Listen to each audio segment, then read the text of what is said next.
په مسکو کې د روسیې د انرژۍ وزیر سره د کانونو او پټرولیم وزارت واکپال کتنه. د کانونو او پټرولیم وزارت وايي دواړو لورو د کابل او مسکو ترمنځ د دوه اړخیزو همکاریو پر پراختیا خبرې کړې دي. د دې وزارت د اعلامیې پر بنسټ د روسیې د انرژۍ وزیر د ځمکپېژندنې او د افغانستان د ترجیوفیزیکي په اړه د اطلاعاتو وړاندې کېدلو او هم د افغانانو له ظرفیت جوړونې ډاډ ورکړی دی. په دغه ناسته کې په د دوه اړخیزو همکاریو پر پراختیا باندې بحث او خبرې وشوې.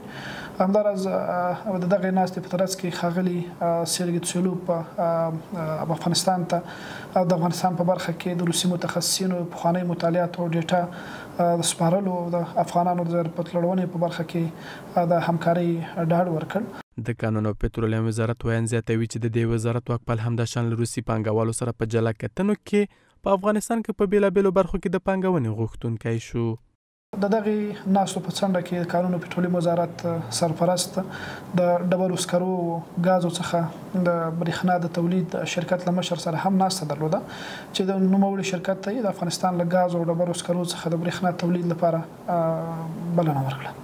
په همدې حال کې شمېر اقتصادي کارپوهان د اقتصادي ودې او په هیواد کې د کاري فرصتونو رامنځته کېدو لپاره د کانونو پر سر د بهرنیو پانګونو جلب مهم بولي. به باور ما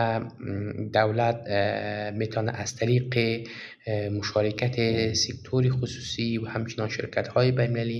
در قسمت استخراج معدن و پروسس معدن در داخل افغانستان گام‌های ارزنده برداره که این عمل میتونه از یک طرف عایدات ملی را بالا ببره و از طرف دیگر برای تعداد کثیری از شهروندان افغانستان شغل ایجاد شود. سرمایه‌گذاری یک عنصر مفیده در موتور اقتصاد میتونه تعریف شود چون مردم صاحب کار میشه و میزان اشتغال بلند میره،